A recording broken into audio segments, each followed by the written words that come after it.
Bom dia, eu novamente aqui.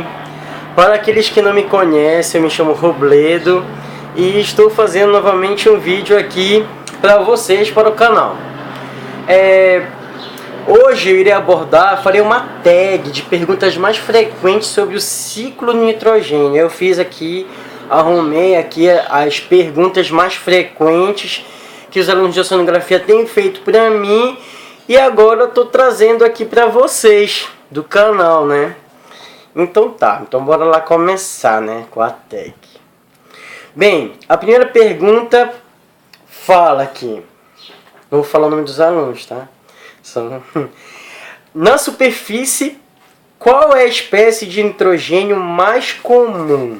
Na superfície é o nitrato, NO3-, e o nitrito, NO2-, desculpa. Eles são as espécies mais comuns na superfície. Por quê?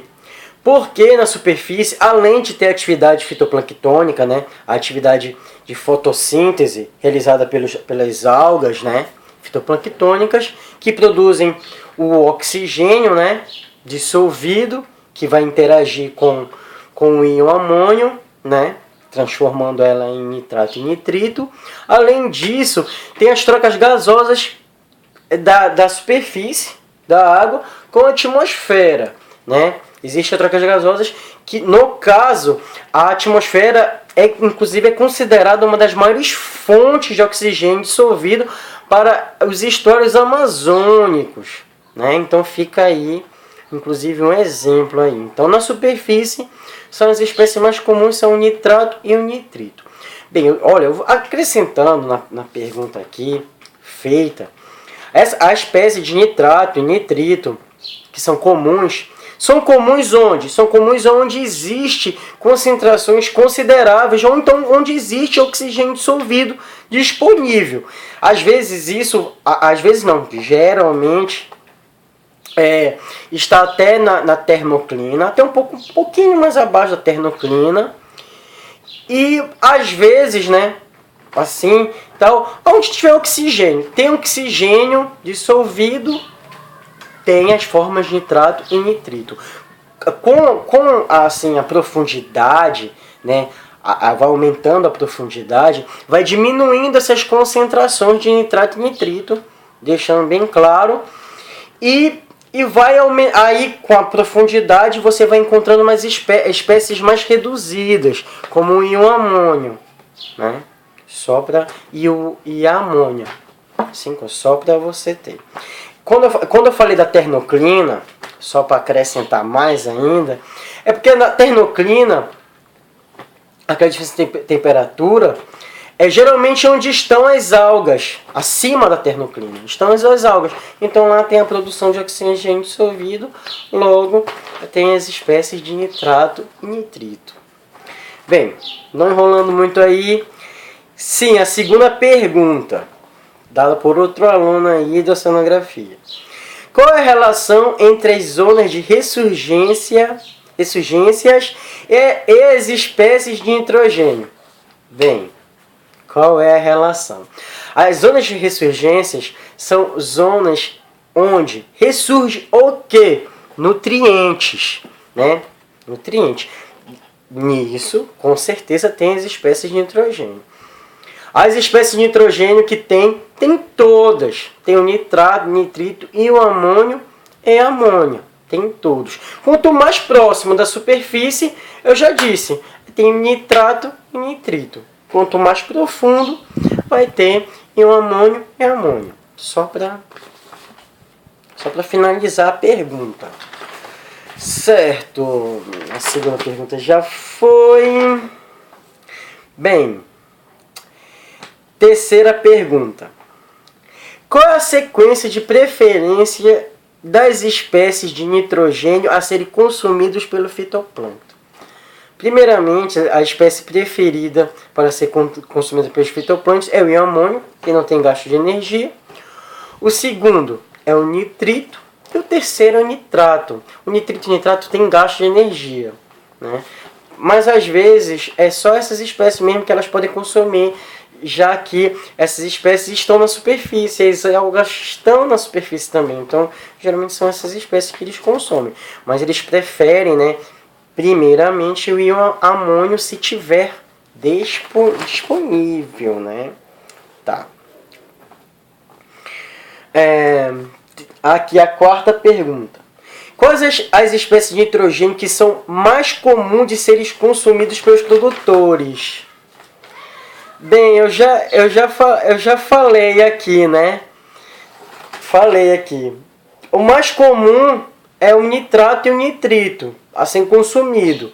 Mas o que eles preferem mesmo consumir é o íon amônio. Tá? Íon amônio é NH4+, tá? Só para constar e tal. Próxima pergunta. Quais espécies de nitrogênio mais comuns na zona abaixo da ternoclina? Eu já falei isso também, né? Uma pergunta aí. Mas eu vou responder. São a amônia e o íon amônio. Porque abaixo da ternoclina, como eu já disse, tem pouco oxigênio dissolvido. Então, essas espécies já começam a aparecer. Quando o ambiente tiver anóxido, né? Anaeróbico, um ambiente anaeróbico, aí sim vai ser dominante, né, as espécies de íon amônio e amônio. Próxima pergunta. Onde a produtividade primária é maior? Zonas costeiras ou zonas de ressurgência? Bem, essa pergunta é boa. Bem, a produtividade primária tem a sua atividade potencializada em áreas de ressurgência. Principalmente. Por quê? Por que, Robledo? Já me perguntaram isso várias vezes. Porque nas áreas de ressurgência, geralmente a transparência é muito maior, é superior de que das zonas costeiras e estuarinas. Então, devido a isto, essa transparência alta nas áreas de ressurgências, existe uma grande área, né, onde os fitoplânctons possam realizar o processo fotossintético. Lembre-se que a penetração da luz na água é fator limitante para a produtividade primária. Então, com a transparência maior atividade, né? Lembrando, nas zonas costeiras, tanto como as zonas de ressurgência, ambos são ricos em nutrientes. Ambos. Só que nas zonas de ressurgência, você tem uma transparência maior. Logo, maior a atividade primária. Já nos estuários, nas zonas costeiras, porque a produtividade ele é limitada, mesmo tendo concentrações elevadas de nutrientes às vezes. Por quê? Vou falar. Porque geralmente existe muito material particulado de suspensão e sólidos totais dissolvidos na água, o que diminui consideravelmente a transparência. E como eu disse, a limitação da luz para os fitoplânctons este fator, né, ambiental, ele limita muito a atividade fitoplânctônica. Vamos para a próxima pergunta, né? A próxima pergunta está aqui. Por que ocorre boom fitoplânctônico em zonas de ressurgência? Bem, praticamente eu já respondi essa pergunta. Por que geralmente acontece boom fitoplânctônico em zonas de ressurgência? Acontece porque lá a transparência é maior. Lá tem nutrientes dissolvidos disponíveis, altas concentrações. E lá tem uma alta transparência.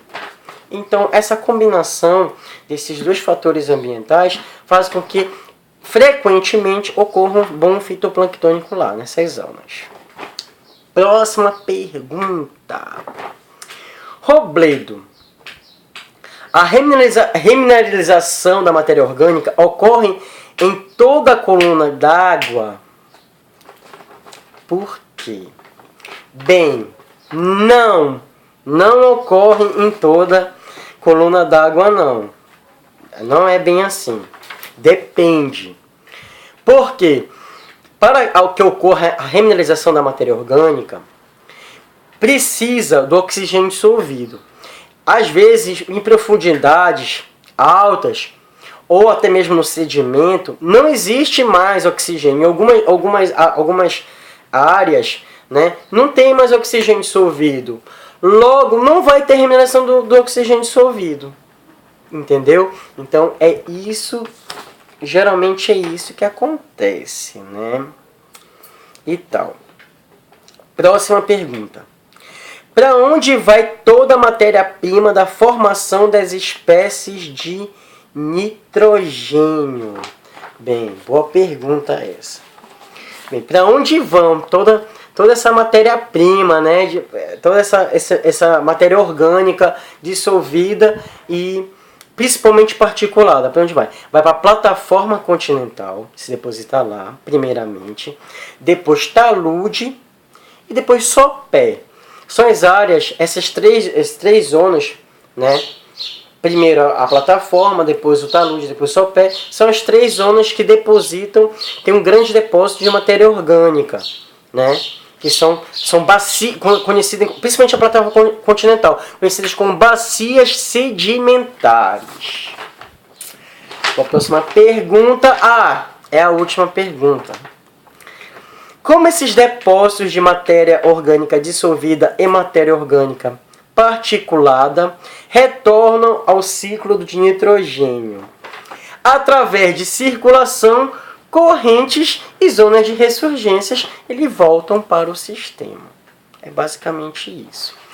Bem, o vídeo terminou aqui. Muito obrigado. Se vocês tiverem mais alguma pergunta sobre o ciclo do nitrogênio, façam nos comentários e tal. E muito obrigado novamente. Compartilhem, curtam o vídeo. E é isso daí. Até a próxima, pessoal. Falou!